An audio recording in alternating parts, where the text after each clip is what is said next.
Eu sou Jaime Santiago e esse é o nosso novo projeto Cadê o Meu Pai? Não precisa se preocupar que eu sei aonde o meu pai está.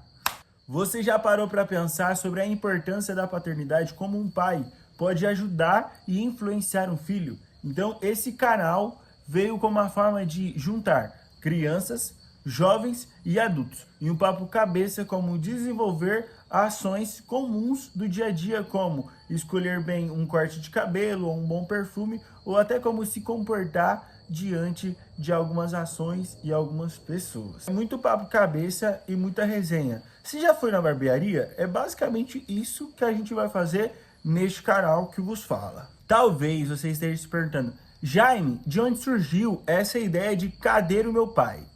Na verdade, eu tentei juntar uma grande dor com uma grande oportunidade de comunicar.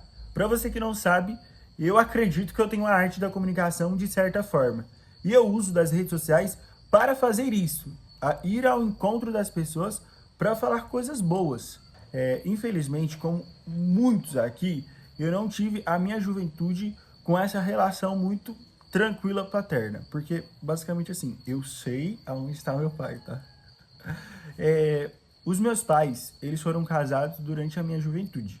E eu era muito próximo do meu pai, muito mesmo. Meu pai, ele tem o talento para escutar. E eu acho que você já percebeu que eu gosto bastante de falar. Então, todas as noites, quando meu pai chegava em casa, ele sentava no sofá e eu ficava horas falando com ele. Até que, em determinado tempo, o meu pai e minha mãe resolveram se separar. E eu estava entrando na adolescência. Eu tinha uma relação muito afetuosa com meu pai, só que a relação da separação dele com a minha mãe, houve alguns complicadores. Foi uma relação que teve que ir para a justiça, então essa relação judicial fez com que, como eu fiquei com a minha mãe, automaticamente a relação minha com meu pai acabou ganhando distância. O meu caso, a minha história é essa. Mas teve outros meninos que não tiveram o pai em tempo nenhum.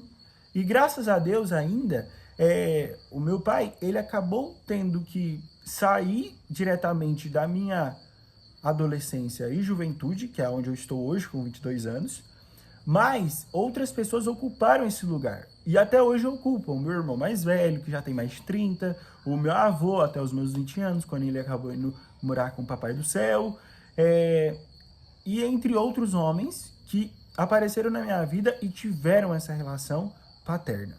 Essa relação paterna que foi muito importante para me discernir coisas importantes, como referência de corte de cabelo, referência de perfume, referência de como me comportar diante de uma menina, referência de como chamar uma menina para sair, que seja.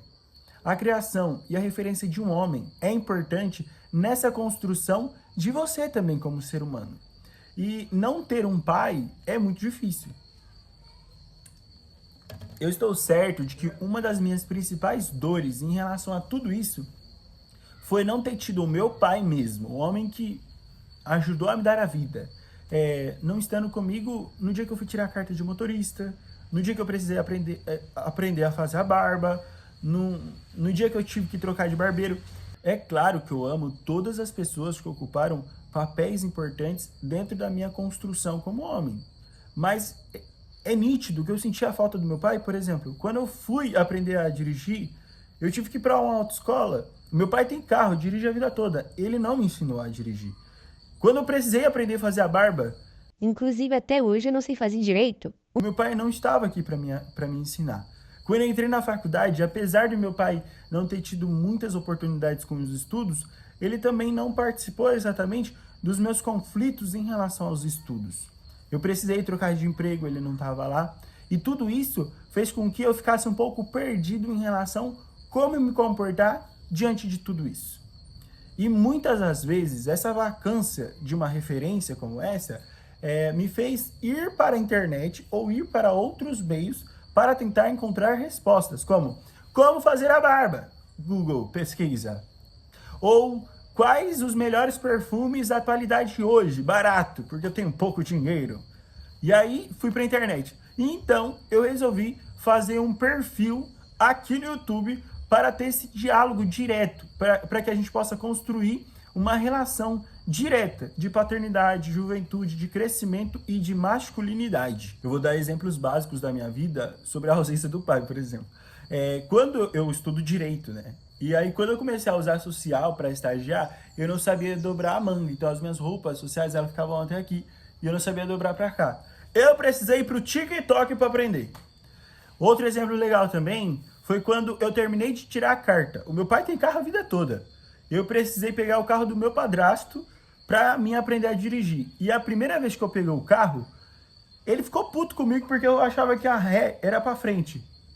Eu confundi tudo, os negócios da marcha lá.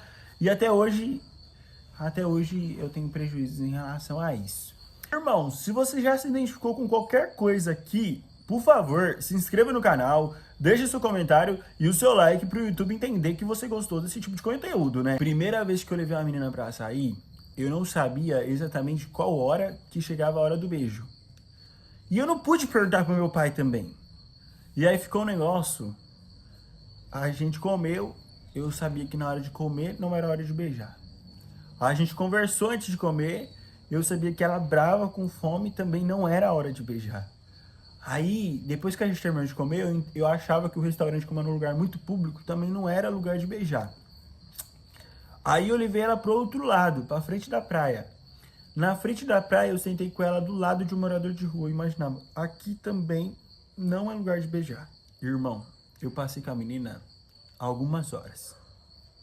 Não identifiquei a hora de beijar. Era o primeiro date da minha vida. E eu não consegui beijar. Simplesmente acabou, ela foi embora também. Nunca mais saiu comigo, eu não sei porquê. Mas o meu primeiro beijo chegou. A primeira vez que eu fui beijar foi o seguinte. Eu falava assim, eu tenho que beijar ela. Ela tá disposta a me beijar, já tava tudo certo. A gente tava um na frente do outro. Beleza, eu tenho que beijar ela. Como que eu faço? Eu acho que o primeiro passo é fechar o olho. Aí eu fechei o olho. Ela também fechou o olho. E aí eu fui beijar ela. Aí ao invés de beijar a boca, eu beijei o queixo, aqui. Aí eu beijei o queixo, dei aquela disfarçada, comecei. E aí é a falta do pai, né, minha filha? Acontece. Graças a Deus essa aceitou um pouco melhor. Beijei ela depois, até namorou comigo um tempo aí. Ficamos um tempo namorando aí, mas não deu certo, né? Eu acho que dicas de namoro não é muito bom comigo, porque o meu histórico não é muito legal, não. Não é nem um pouco legal, velho. Ai, a câmera ficou torta. Como que eu faço aqui?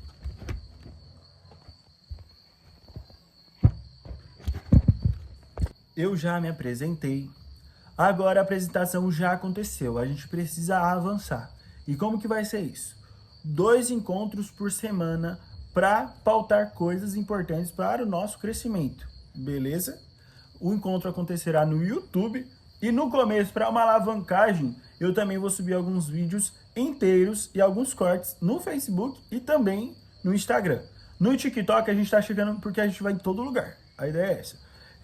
Eu espero que você tenha gostado. Eu preciso que você comente a sua opinião e sugestão de temas que a gente pode abordar e trabalhar com os meninos. Principalmente nesse início, com os moleques mais jovenzinhos de 12, 13, 15, 16 anos. Beber água, porque cada segundo que você fica me assistindo aqui é melhor pra mim. Monetização fica mais gorda, né? Eu agradeço a confiança, principalmente porque agora no início, as principais pessoas que estarão aqui são as pessoas que confiam em mim do Instagram, grandes amigos, família. Então eu agradeço a confiança, agradeço por ter assistido até aqui e eu espero que eu possa ajudar a humanidade de alguma forma, seja falando de Jesus ou seja falando para o menino como ele deve se comportar. Eu acredito muito na arte da comunicação e a partir desse programa a gente vai chegar em muitos jovens. É importante que a gente chegue sempre com uma mensagem positiva. Tem muito menino cometendo muita cagada por aí porque não tem referência mínima do que é ser homem, do que é ser pai, do que é... Então, para que a gente não comete esses mesmos erros, a gente vai estar aqui conversando e construindo uma sociedade melhor, mais justa e por aí vai. Eu espero que a gente possa viver bons dias. Então, Deus abençoe você, fique com Deus e até a próxima.